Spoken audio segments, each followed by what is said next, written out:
Market action. Now, joining us now is Luigi Marattin, President of the Italian Finance Commissioner. Mr. Marattin, thank you for joining us. It has been quite a whirlwind weekend, and we're back to status quo, something that the markets like.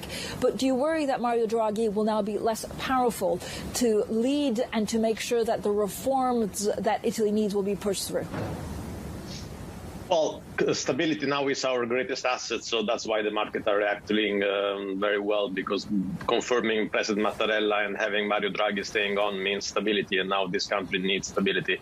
As far as whether Mario Draghi will be stronger or weaker, it depends on the political landscape. The center-right coalition is in pieces, and there are doubts about also the center-left coalition. But we know that Mario Draghi government is a national unity coalition, so it basically depends on how much political parties will be willing to engage themselves into the prosecution of the reform agenda, or they will start the electoral campaign 1 year earlier. Yeah.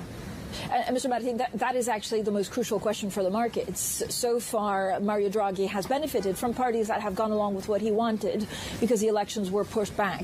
If we have elections in spring 2023, when will the political parties start going against Mario Draghi because they want to win electors' hearts instead? Well, it depends on whether the political parties will realize that their ability to succeed in next election relies on them supporting Mario Draghi as much as they can. That's the point. If they see their personal success as the more we fight Mario Draghi, the more we gain consensus, then we are in trouble.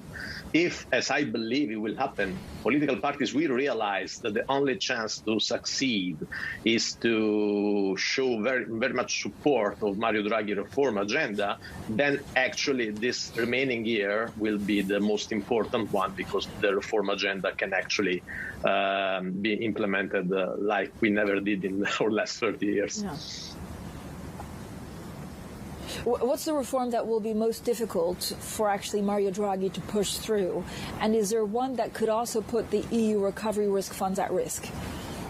A couple of places. The competition law. This country doesn't like competition very much. So the competition law that Mario Draghi put forward a couple of months ago is at the Senate now, and we'll see what happens. And the other one is the fiscal reform, which is actually the one in my commission at the moment.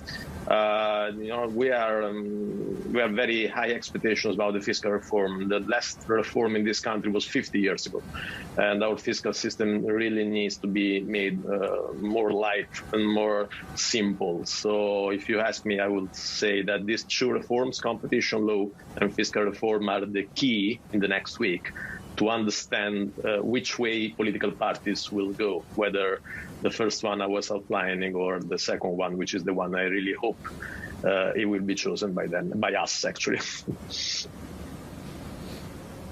Yeah, Luigi, I understand that, Italy, or at least lawmakers, are saying they voted for stability. But after 8 votes, a week-long process where we end up where we started, which is an 80-year-old president who did not want to be reelected, who was flat-searching, I mean, does the electoral system really need to be reformed? Does it not point also to, chaotic and dysfunctional Italian politics and the way people are voted in? Well, there are many reforms that are needed in Italian politics. I would say that we need an electoral reform for the general elections, not for the President of the Republic. And we very much need that. In the last 25 years, we changed the electoral law every 3-4 years. We need a stable electoral law. In my opinion, we need to turn to the two models which actually worked in Europe, either the French model or the German model. So the majoritarian double ballot or the proportional system. But again, it relies on how much political parties realize that the actions that they need to take in this following 12 months are the actions to give Italy political stability and economic competitiveness, and not electoral consensus for the short term. Yeah.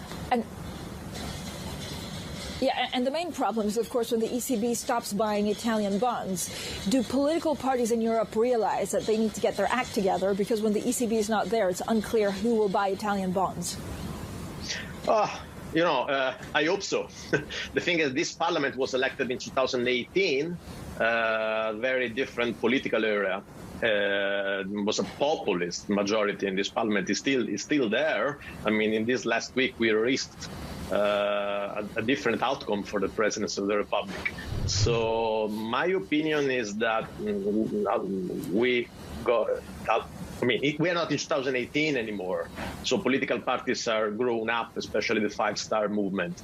But of course, again, in the next 12 months, we'll have a confirmation of whether that is true or just a hopeful expectation. Luigi, very quickly, what is the one thing that actually markets need to be wary of right now? I know that there's stability in the short term, but is there a danger that markets are too complacent and therefore don't put that pressure on politicians in Italy that is needed? No, well, I mean, maybe we should really give a close look to the electoral law. Because if we manage to reform the electoral law in the next couple of months, because this is the time horizon, then it means that Italy is going towards a stability path. Otherwise, if we engage ourselves in